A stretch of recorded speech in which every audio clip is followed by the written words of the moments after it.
What's up, everybody? Welcome to whatever week it is of Midweek Multiplied. I hope that you're in a small group watching this and that you are diving into this series of the Old Testament and you're learning about God and what it means to follow God in this context on campus at UAFS in 2020 during all the crazy stuff that's going on in our world. So this morning, we're going to be looking at Genesis chapters 23 through 35, and really I'm just going to be telling a story this morning. And so I don't know if you guys have seen Avatar, not the Airbender movie, but whenever I was thinking about this lesson, my mind kind of kept drifting back to Avatar, the Blue People movie. And the thing that makes the most sense to me is really this understanding that they go through of Awa, which is the god in the Avatar movies. So I know that's super strange to mention, but in the early parts of the movie, if you've seen it, Awa is just kind of this impersonal god that's spread across the planet. It's this kind of force that connects everything. And honestly, it's a really cool thought to think of this kind of force that's controlling things, that's kind of behind the scenes sort of a thing.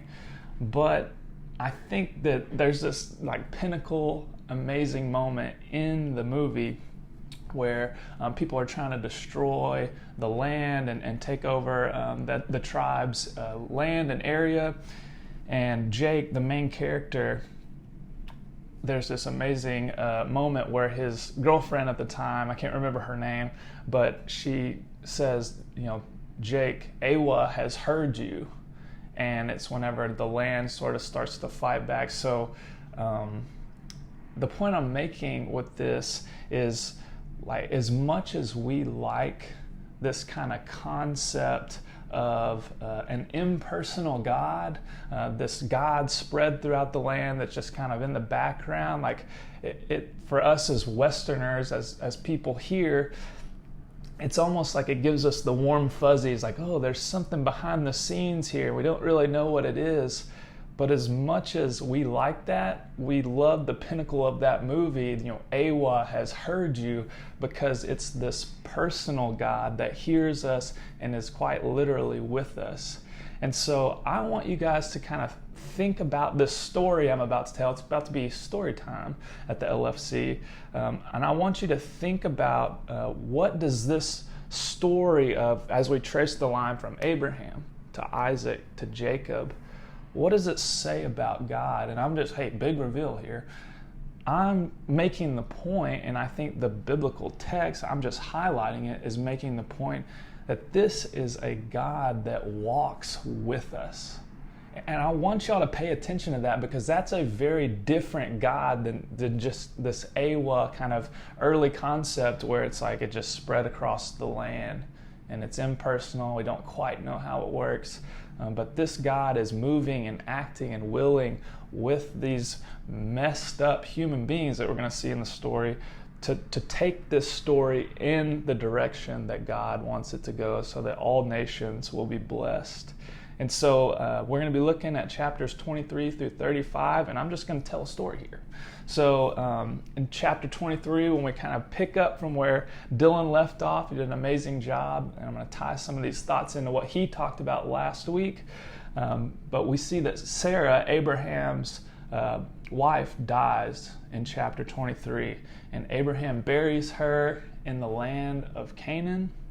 And then Abraham's kind of getting older, and so as he's getting older, he starts to think about, how is this going to be carried on into the next generation? How is this blessing going to keep going? So naturally, as a father, he says, my son Isaac needs a wife.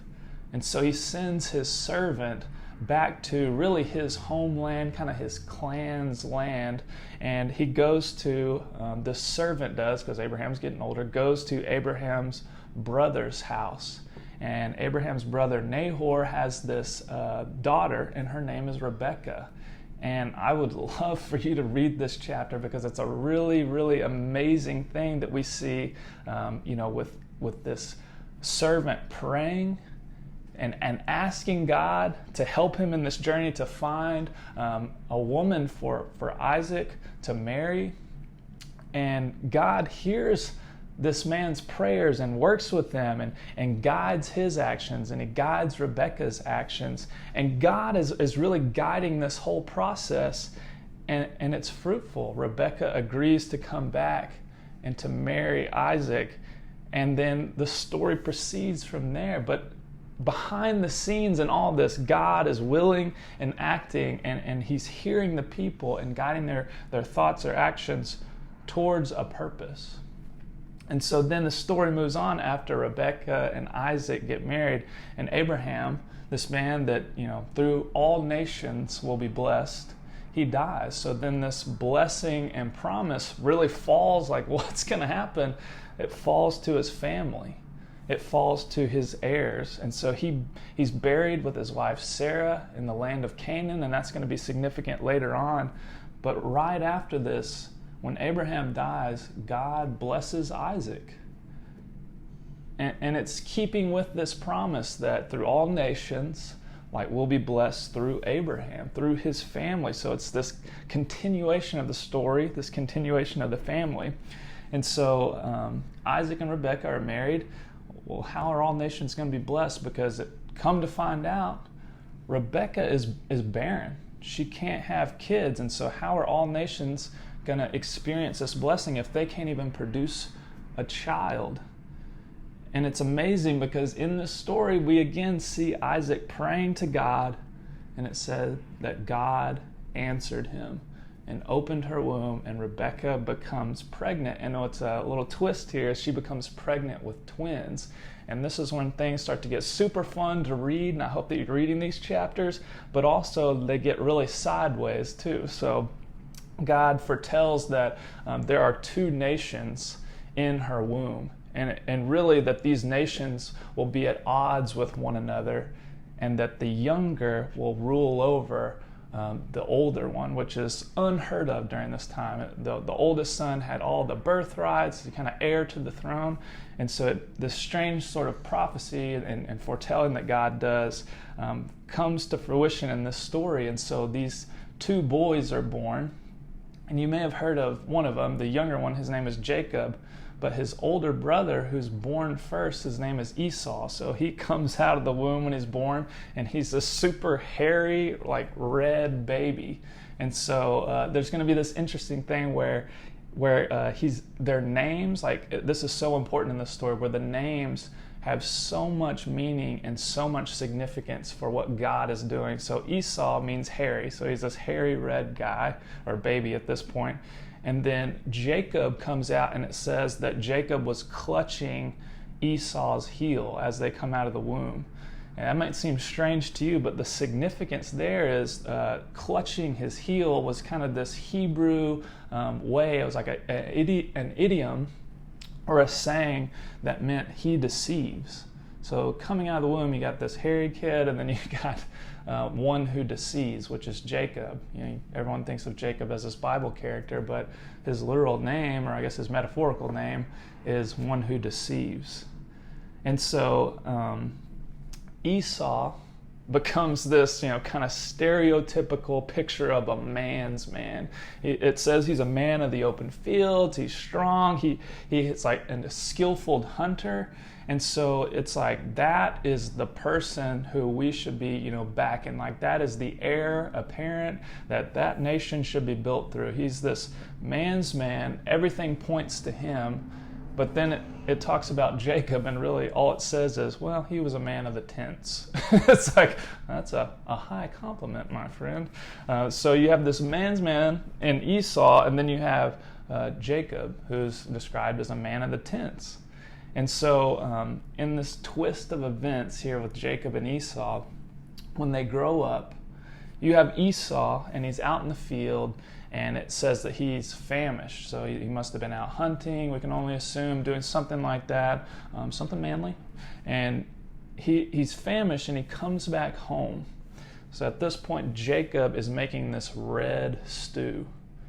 So he's making this stew, and he really kind of connives, and he sees an opportune moment to bend the situation towards his own glory, his own will. And so he says, hey, Esau, you can have some of this stew, but I'll trade it to you for your birthright. And I don't know if you guys have ever been hungry, not like, you ate dinner and you're craving Taco Bell fourth meal hungry, but like really hungry. At some point, it just takes over. Hunger is a very, very strong force that we don't feel a lot here in America. But so at this point, Esau says, what good is my birthright if I'm dead, essentially? What good is it to me? Like, I'm starving. And so he sells or trades his birthright to Jacob for a bowl of red stew. And what's amazing here is, I mentioned sort of the wordplay that's going on is, he's called Esau, which means hairy, but he's also called Edom. And Edom means red. And so I thought Dylan made an excellent point the other day with Hamilton. I've never seen it, full disclosure. But whenever they play certain notes and maybe one line of a song, it brings up these themes of certain characters. Well, that's really what they're doing here with Esau. He's also called Edom. So it's almost like they're calling Red Boy. It's like, oh, we got Red Boy here because he is the heir apparent, the person who's kind of heir to the throne of Abraham's blessing. And yet Jacob twists and turns this blessing or this birthright at this point, and he steals it for a bowl of red soup. And so it's like when you hear Edom or later Edomites or Esau, like these words are going to bring up in their minds, oh man, like there was a really messed up turn of events in this family's history, and Jacob, through this bowl of soup, kind of changed things because he was deceiving, he was bending things towards his will. So at this point, we see in chapter 26 is where I'm at, we see a famine in the land, and God tells Isaac, hey, don't go down to Egypt, and that's where they would have probably gone to get some relief, get some grain. He says, stay put.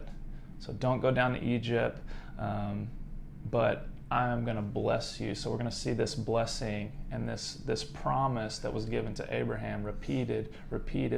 So he says, don't go down to Egypt, stay put. You can be sure that you're blessed. Like, I am going to continue this covenant with you, and I'm going to be faithful to this covenant and that I made to Abraham. And so at this point, how does Isaac, the human being in this situation, respond? Well, he responds exactly like his father in this weird set of events. The men in the land that he was staying take a liking to Rebekah, and he lies and says that it's his sister to cover his own butt. And so again, we see like God's goodness and blessing and faithfulness, and then it's like, what is this dude doing? Like Isaac lying just like his father did, just like he did when he described Sarah, or Abraham described Sarah as his wife to cover his own butt. And how does God respond to this? Even after Isaac messes up, God blesses Isaac, and it says his crops produced 100-fold. Do some math on minimum wage and what 100-fold minimum wage would be, just to put it in your own context. But it increases 100-fold, and God continues to bless him. And then again in this chapter, God confirms the covenant. He's blessing and saying, I will be faithful despite your unfaithfulness. And so Isaac starts to get really old, and his eyesight's going really bad. He's essentially going blind. And so as he's approaching the end of his life, this would have been so normal for this tradition or this group of people. You want to bless your children. And so as he's nearing the end of his life, he's about to give the blessing to Esau. And he says, Esau, go out and kill some wild game and cook it like I like. And I'll bless you. We're going to share a meal together. I'm going to bless you.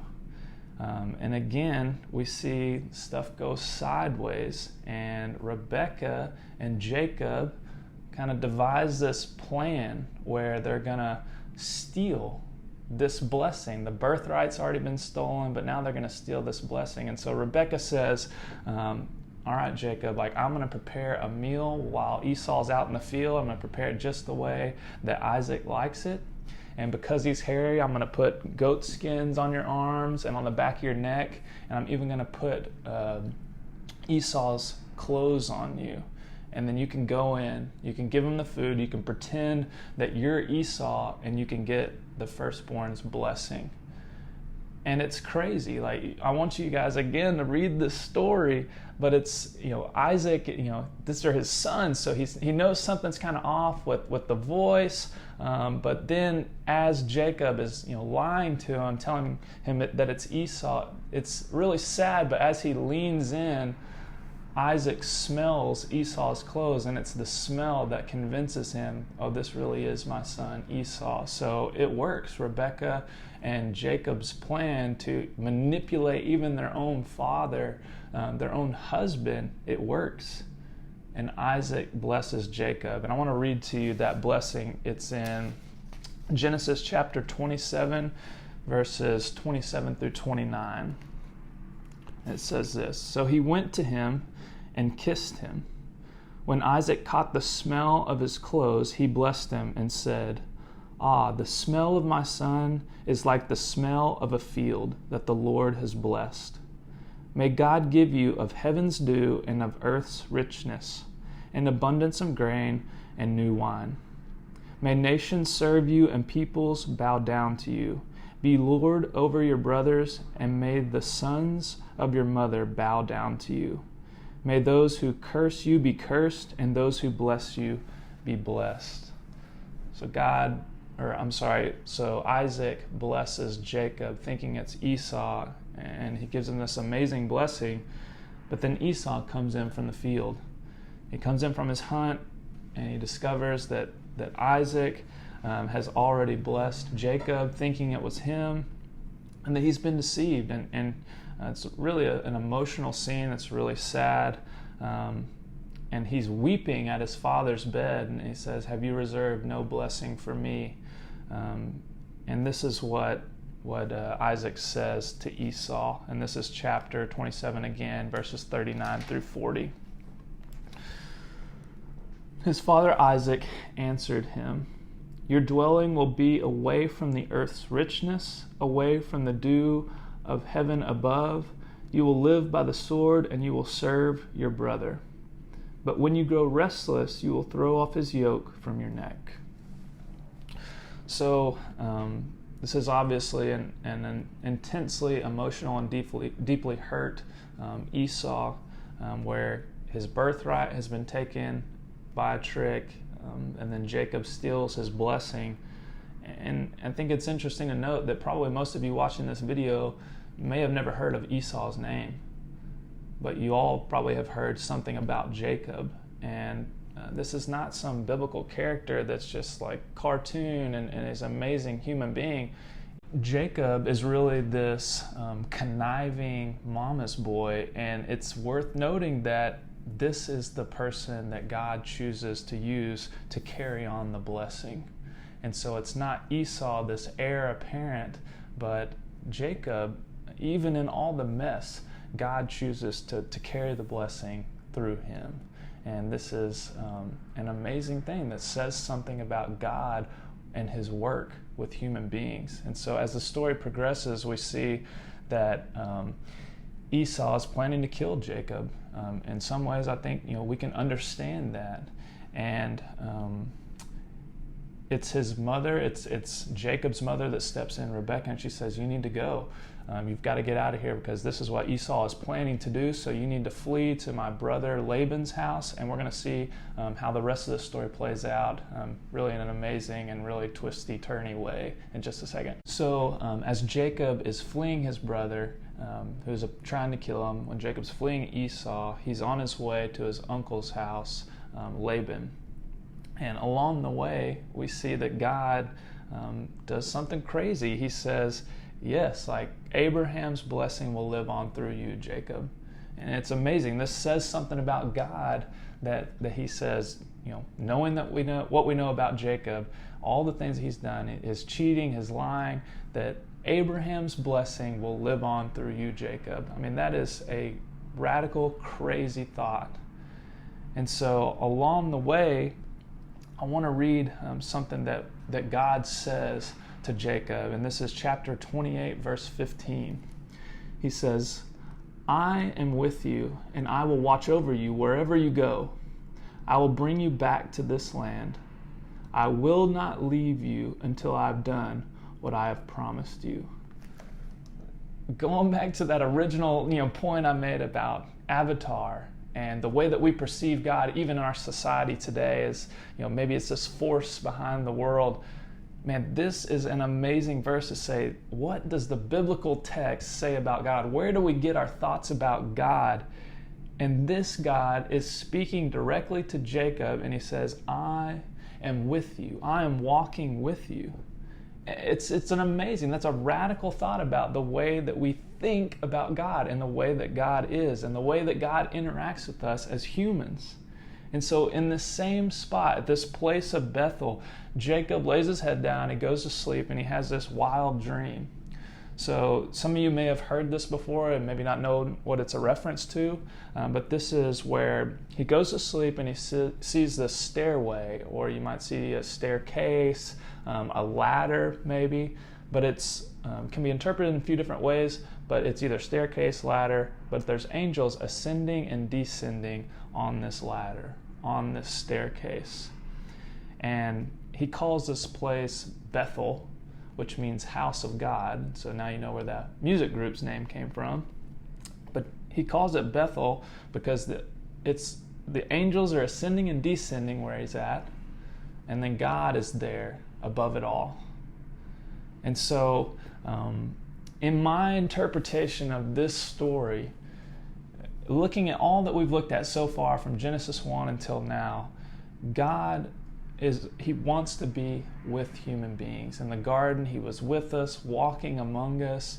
Our sin impacted the world and severed some relationships between us as humans, between humans and God, and even with the land.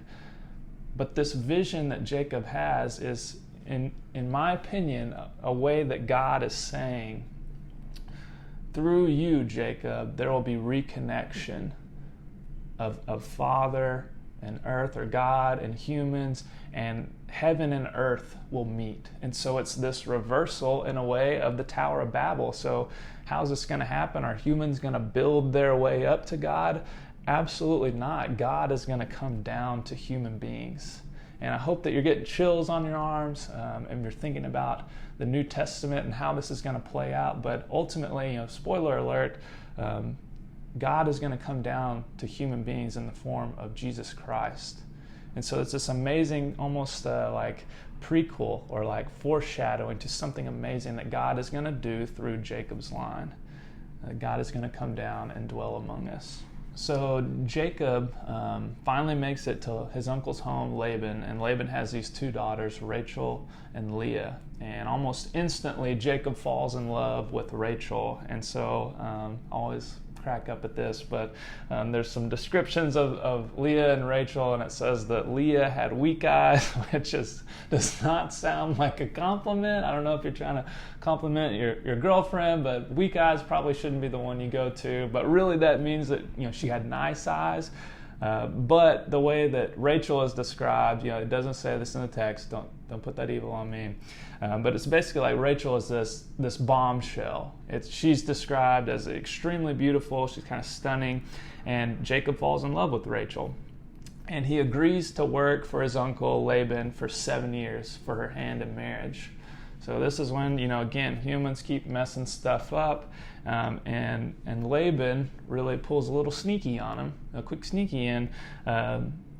When it comes wedding time, after Jacob has worked for his uncle for 7 years, he says, here's your bride, essentially. And he presents Leah instead of Rachel to Jacob. And so he kind of pawns it off like this isn't custom for the younger daughter to marry before the older daughter, but really he's just kind of twisting the events to his own well-being and for his own suit, for his daughter's suit.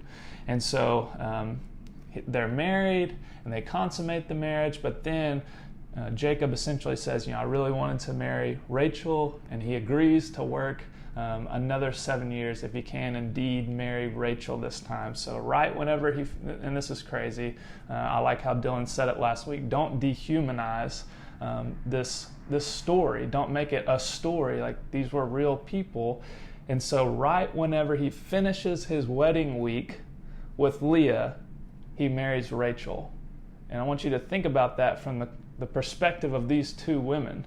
Like, he just finished his wedding week with Leah, and then he marries Rachel. And that's crazy. And the story even explicitly says that Jacob loved Rachel more than he loved Leah.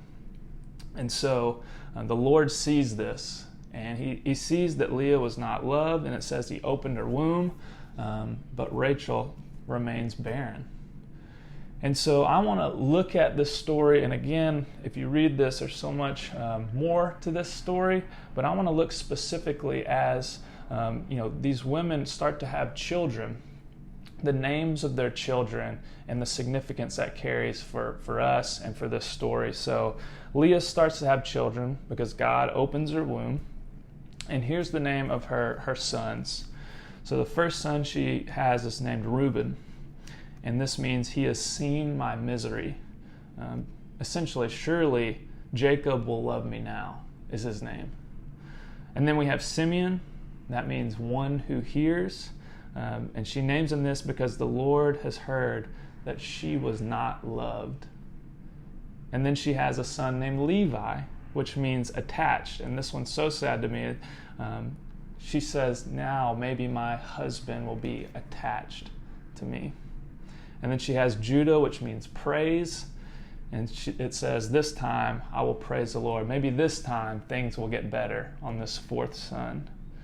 So in the next chapter, Rachel, obviously her sister has had 4 sons. She's had none, and she's still barren. And she says, I'm barren. I can't produce. What am I worth? And she wants to die. And again, as we see these people taking matters into their own hands, it's exactly like Sarah and Abraham when Sarah says to Hagar, her servant, you need to go sleep with my husband so that we can produce a child. And that's exactly what happens here. Rachel takes her maidservant, and it just initiates essentially this intense baby-making war between Leah and Rachel, and they even involve their servants, their maidservants into this. And so I'm going to read some of these children's names because they're just highly significant for this story. So Rachel's servant Bilhah, this is the name of her first son. God has vindicated me, which is essentially like Rachel naming him, God has cleared my name finally through this child that was produced through my maidservant. Her servant's second son's name was Naphtali, and that means my struggle. And so Rachel names him this because I've had a great struggle with my sister and I have won. So you can see just this pitting of Rachel and Leah and the depravity of the situation, that they're in competition with one another. And so at that point, Leah sees this and she stopped having children, so she gives her servant to Jacob as a wife, and this is the name of her servant's children: Gad, which means good fortune, and Asher, which means happy. And the significance there is it's only through these children that they are finding happiness and fortune, and they feel like they have blessing. And so at this point, kind of in the final saga of the baby-making war, Leah and Rachel get so petty with one another that they're quite literally bargaining with things for the marriage bed, for Isaac's time, or Jacob's time, I'm sorry. And so Leah's final children, her final 2 sons, she names reward, and she names him Issachar, which means reward. And she names him this because God has rewarded me for giving my maidservant to my husband. So you can see how twisted these thoughts are getting. Like, God has rewarded me by giving my maidservant to my husband. And then she has her last son named Zebulun. And Zebulun means honor. And she names him this because maybe now my husband will honor me. And then the very last person that's born, God remembers Rachel. Again, he listens to her, he opens her womb, and she has a son, and she names him Joseph. And we're going to hear more about Joseph next week, but that essentially, his name means may he add. And Rachel says that God has added this child to her and that he has taken away her disgrace. And so this story obviously opens up a ton of questions for us, and I want to address one just very succinctly and very directly. Obviously, this opens up the question of polygamy. What are we to do with that as Christians? It's in the Old Testament. I hope that you see this in the story already, but just because something is a certain way doesn't mean it ought to be that way. So there's so many things, even just in this story alone, that we've seen, like, it is that way, but that doesn't mean it ought to be that way.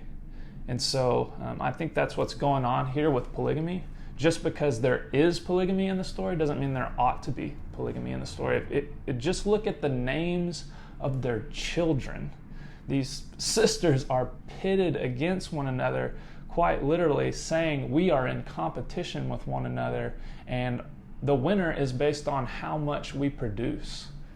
And so this is an amazing example of what we have seen already through the story, and I hope that you are beginning to work this out to how this applies in your own life, of taking matters into your own hands. As I was talking with kind of the team that gets together to talk about these lessons and develop them, Dylan made a great point about Jacob. Some of the best times in his life are when he's alone. That's a major theme in this whole narrative, is this theme that when Jacob is alone, he hears from God. But in this part of this saga, this story of Jacob's life, he is just in the thick of these two women trying to preserve their own honor, really. I don't know if you see that in the story. Jacob is getting passed back and forth, much like Hagar was. He's just a sperm donor that is giving children to these women so that their honor can be preserved. And so it's just weird because it's a man, but if the roles were reversed, we'd be like, oh my God, this is disgusting, that this man is getting passed back and forth in the marriage bed.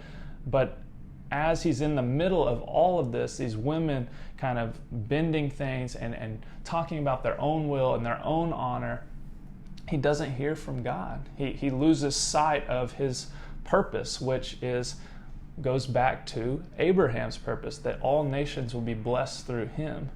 And this is about God's glory. God is the one opening the wombs and closing the wombs and giving children and giving blessing. And it's not about these women's glory. It's not about his glory, his family. It's about blessing. He receives this blessing so that they can bless all nations. And so that is a major point that I don't want us to lose sight of here, that just because polygamy is in this story does not mean that it should be in this story, but somehow God still finds a way to work within this mess of humanity. So at this point, Jacob is still living and working for his uncle Laban, and really he acquires some of it's the leftover goats, the not first pick goats and sheep and livestock. And God does what God does. He blesses this man despite all of his unfaithfulness, and he becomes extremely prosperous even under Laban's household. In his household, he becomes extremely rich, even with his own flocks and servants and camels and donkeys. And then because he becomes so rich, there starts to be some chatter amongst Laban's sons, and Jacob decides, they're jealous and it's time for me to get out of here. And so it's this sort of strange thing where he just leaves. It's almost like in the middle of the night, he just gets up and leaves. He doesn't let Laban say goodbye to his grandsons, anything like that. They just take off. And we see, again, human beings. And as he's running away essentially with his wives, with all of his camels and all of his livestock and everything, that Laban is like, what is going on? He catches up to Jacob and he said, why did you do this? I didn't get to say goodbye to my grandchildren. And he's like, even my household gods, these idols, were taken from my house. And Jacob says something in the story that's crazy. He said, whoever did this, let them die.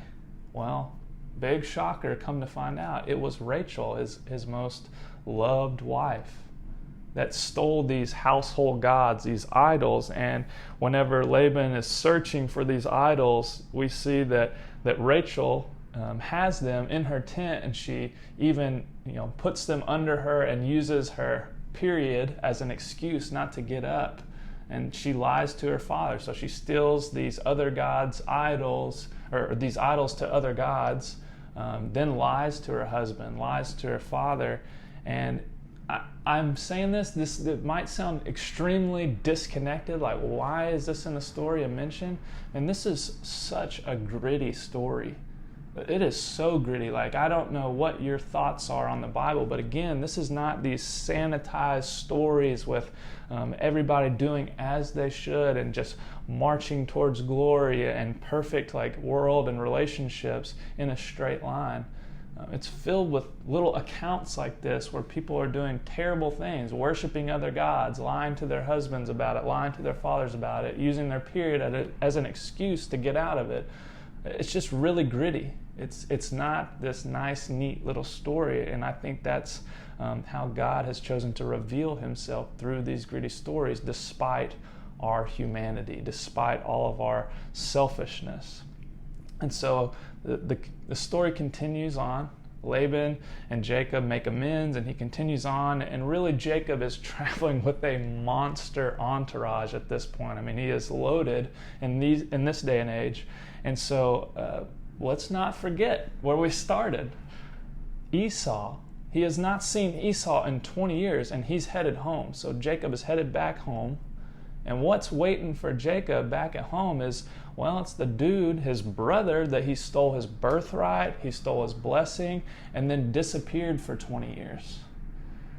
And so how is this going to go over? So Jacob being Jacob, as he starts approaching where he knows Esau is, he starts showering gifts upon Esau. I wrote down he gave him over 200 goats, 200 rams, 30 plus camels, 50 cows, 30 donkeys, but he hangs way back. And you can just imagine him being like, I'm just going to let the waves of goodness wash over Esau before I show my face.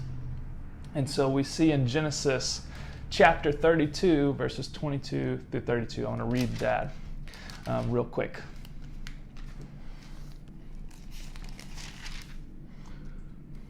So as he's approaching Esau, we have this aside, and that's what I'm going to read here. So that night, Jacob got up and took his 2 wives, his 2 maidservants, and his 11 sons, and crossed the ford of the Jabbok. After he had sent them across the stream, he sent over all his possessions. So Jacob was left alone, and a man wrestled with him till daybreak. When the man saw that he could not overpower him, he touched the socket of Jacob's hip, so that his hip was wrenched as he wrestled with the man. Then the man said, "Let me go, for it is daybreak." But Jacob replied, "I will not let you go unless you bless me." The man asked him, "What is your name?" "Jacob," he answered. Then the man said, "Your name will no longer be Jacob, but Israel, because you have struggled with God and with men and have overcome." Jacob said, "Please tell me your name." But he replied, "Why do you ask me my name?" Then he blessed him there. So Jacob called the place Peniel, saying, "It is because I saw God face to face, and yet my life was spared." Then the sun rose above him as he passed Peniel, and he was limping because of his hip. Therefore, to this day, the Israelites do not eat the tendon attached to the socket of the hip, because the socket of Jacob's hip was touched near the tendon. So this crazy story about Jacob wrestling with God. What in the world are we supposed to do with this? What is this story saying? I mean, is this story saying that God sucks at wrestling? Like, what is it saying? I want to make a point about this in just a moment, but let's continue reading the story, and then we're going to circle back around to this amazing, but equal parts amazing and weird, of Jacob wrestling with God. In this part of the story, as we're kind of nearing the conclusion, we get this epic reunion of Esau and Jacob. So Jacob has showered him with gifts, but he even kind of hedges his bets and breaks up his entourage, his family, so that if one gets attacked, the other will get away. But God works in this situation.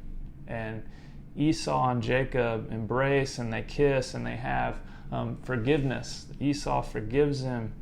And this amazing sentence is whenever Esau and Jacob come together, Jacob says that seeing Esau's face, and implying the forgiveness that he's sharing, is like seeing the face of God. That seeing Esau is like seeing the face of God. And you get this amazing kind of piece here that our relationships are affected by our own sinfulness, and there's this glimmer of hope even in this crazy, messed up story that God is restoring relationships, that He's restoring our relationship to Him, that He's restoring our relationships with one another. And then we get this super strange story in chapter 34, when you have this daughter that was mentioned once before in the story, but very briefly, just that she was born. This daughter of Leah and Jacob, and her name is Dinah. And so after Jacob and Esau reunite, the story says that Dinah is kind of goes out, and the men of this city, this local city, see her, and they see that she's beautiful. And this son of a local ruler sees her, and his name is Shechem.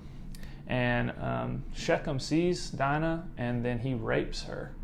And after he rapes her, he wants to marry her. So he asks his father, this ruler, to go and to talk to Jacob and to talk to her brothers, Dinah's brothers, and to try to convince them to let him marry her.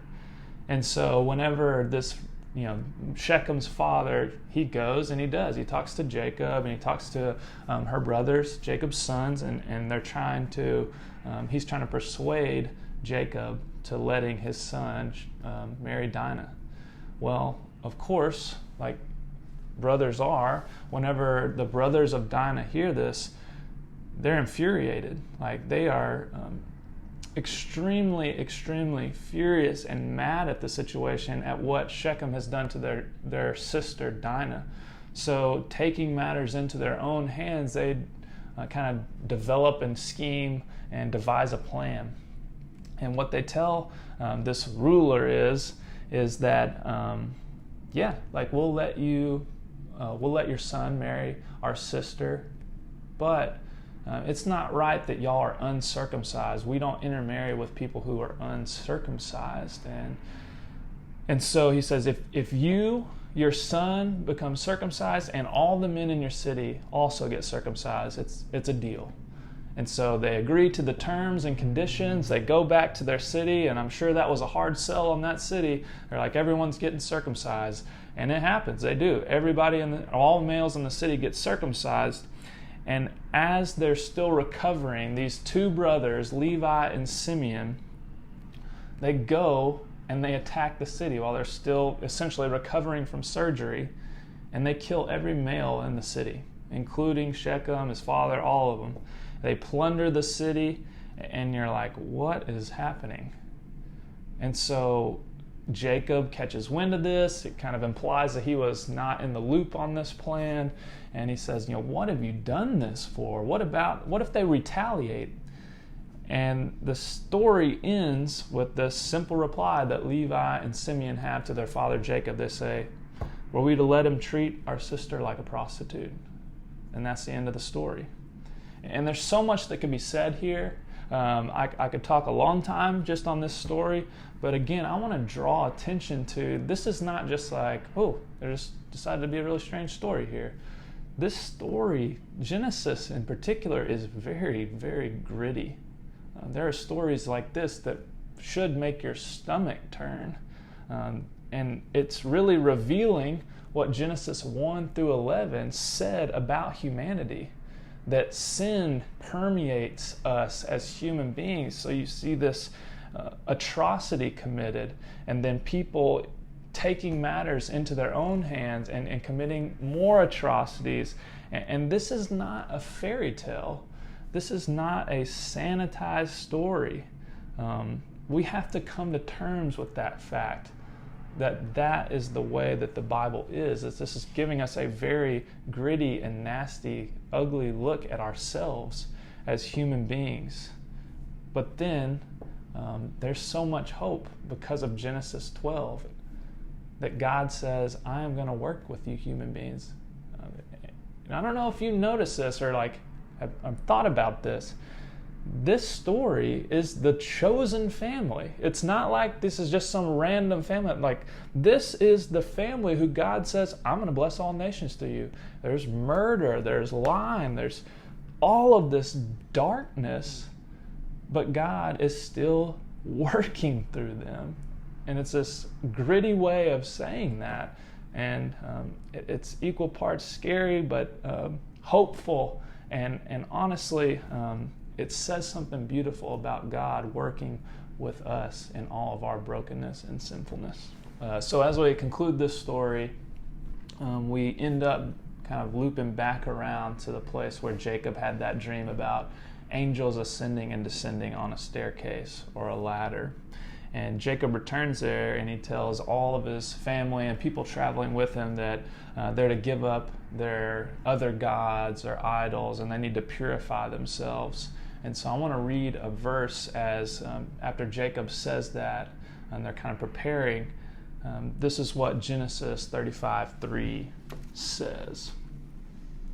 Then come, let us go up to Bethel, where I will build an altar to God, who answered me in the day of my distress, and who has been with me wherever I have gone. So, extremely important. I'm going to read it one more time. Then come, let us go up to Bethel, where I will build an altar to God, who's answered me in the day of my distress, and who has been with me wherever I have gone. So as we ask the question that we're going to ask every lesson all year long, what does this story say about God? Jacob answers it point blank. This is a God that has heard me. This is a God that has been with me all along the way. As they actually make their way to the place of Bethel, here's what God says to Jacob. And this is 35 verses 9 through 13. After Jacob returned from Paddan Aram, God appeared to him again and blessed him. God said to him, "Your name is Jacob, but you will no longer be called Jacob. Your name will be Israel." So he named him Israel. And God said to him, "I am God Almighty. Be fruitful and increase in number. A nation and a community of nations will come from you, and kings will come from your body. The land I gave to Abraham and Isaac I also give to you, and I will give this land to your descendants after you." Then God went up from him at the place where he had talked with him. So after all of this, God again confirms this blessing. He confirms this promise and says, "I will make you into a community. I'll make you into nations, and there will be kings that come from you." It's amazing foreshadowing. And after this promise, Isaac and Rebekah die, and there it is. They leave this promise that God gave to Abraham and then passed down to Isaac and Rebekah. They leave it with Jacob. And God says to Jacob, "You're now going to be called Israel." And this is all tying into, he's named Jacob, but also called Israel, and he has 12 sons. So these 12 sons will become what we know the 12 tribes of Israel. And so we see this working out of the promise is starting to take shape in the way that we know and understand it, that Jacob wrestled with God. And so God recalled him or renamed him Israel, and through him there are 12 nations that are supposed to bless the earth.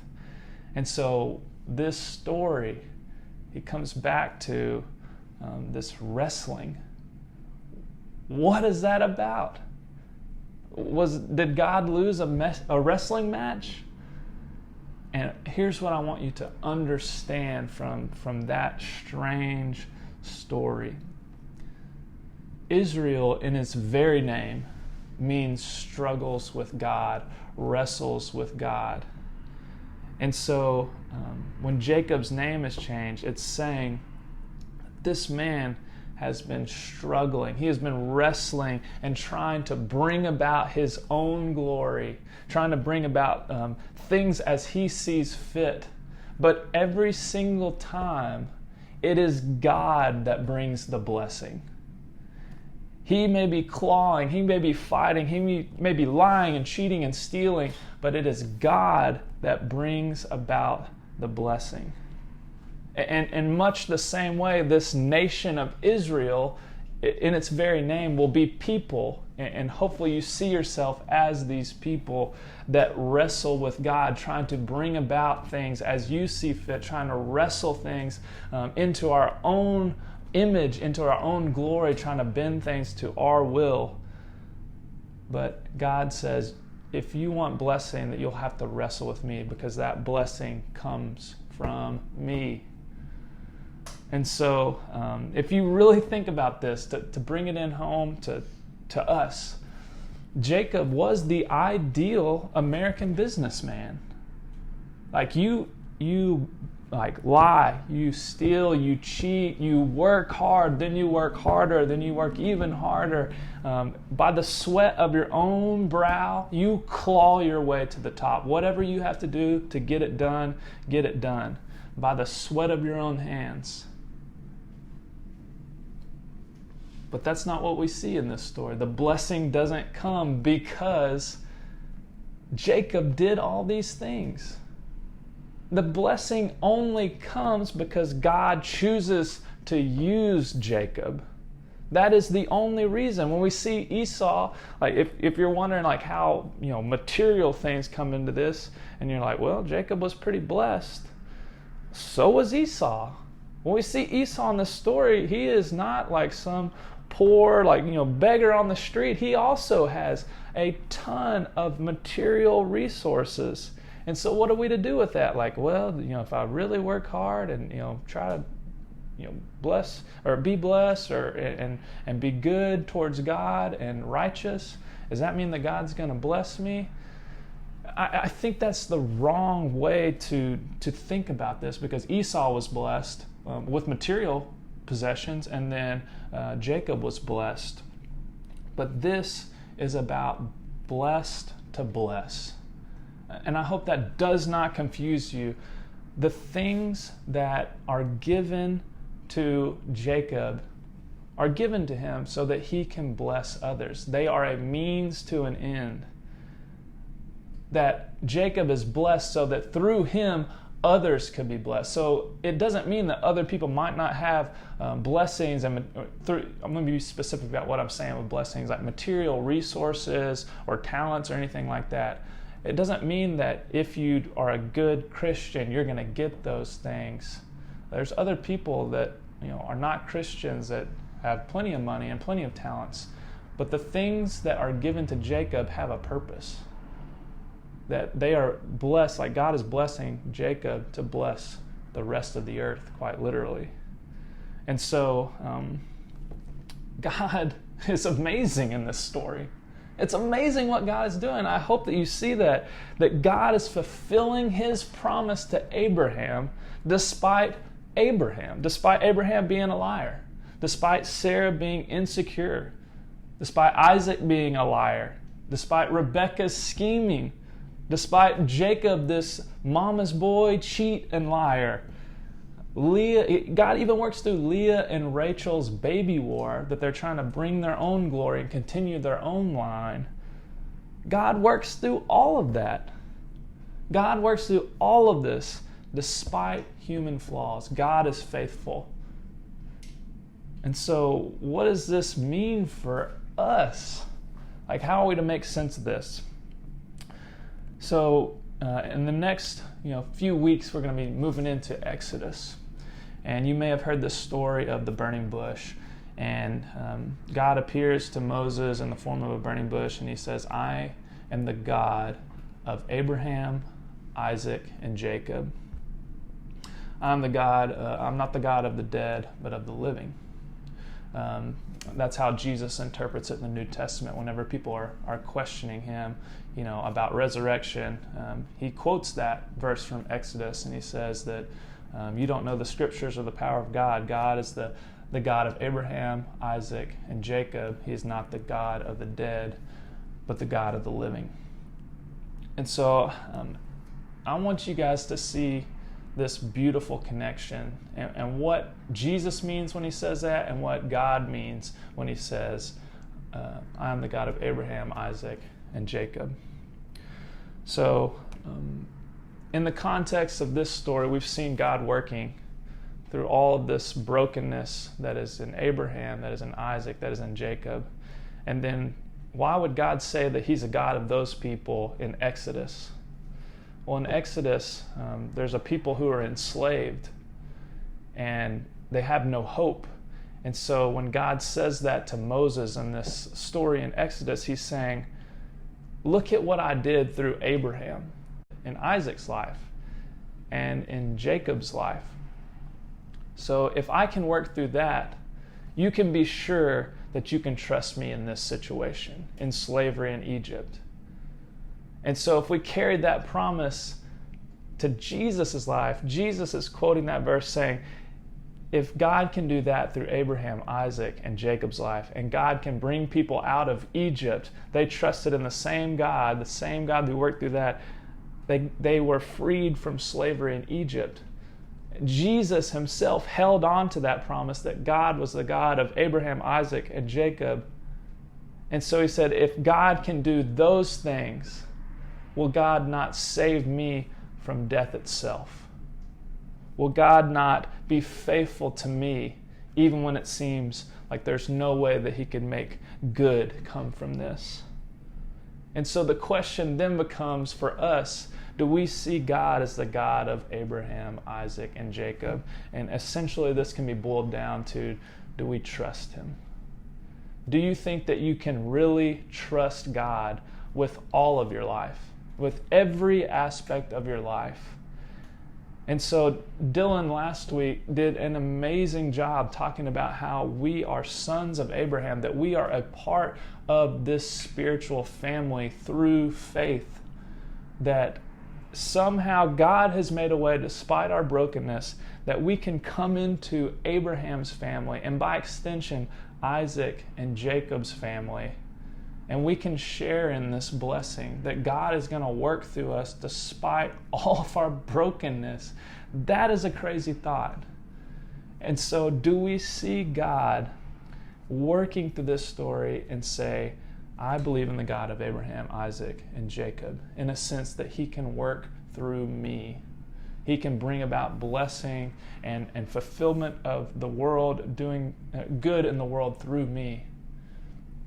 And it all ties back into faith. Do I trust God at his word? And so I want you guys to see that this is an amazing thing that God has done in us and through us. And what I mean by that is, let's look at what God is like in this story. So God is walking with Abraham, Isaac, and Jacob in this story. That's the God, if you want to think of it as the God of the Old Testament or just God. He's walking with his people. He's dwelling with his people, and then he puts on flesh and comes to walk with us as well in the person of Jesus. And then through the Holy Spirit, which to my understanding indwells within us whenever we profess faith in God and we are baptized into the Father, Son, and the Holy Spirit, we receive this gift and it comes into us and dwells within us. So there is no separation of what God was like in this story to what God is like in Jesus' life to what God is like right now. This is a God who wants to descend and dwell among us and dwell within us. And simply put, the way that you can come into this spiritual family, into this family that is supposed to bless, or through us, all nations will be blessed, is to have faith in God. So do you believe that? Do you believe in the God of Abraham, Isaac, and Jacob?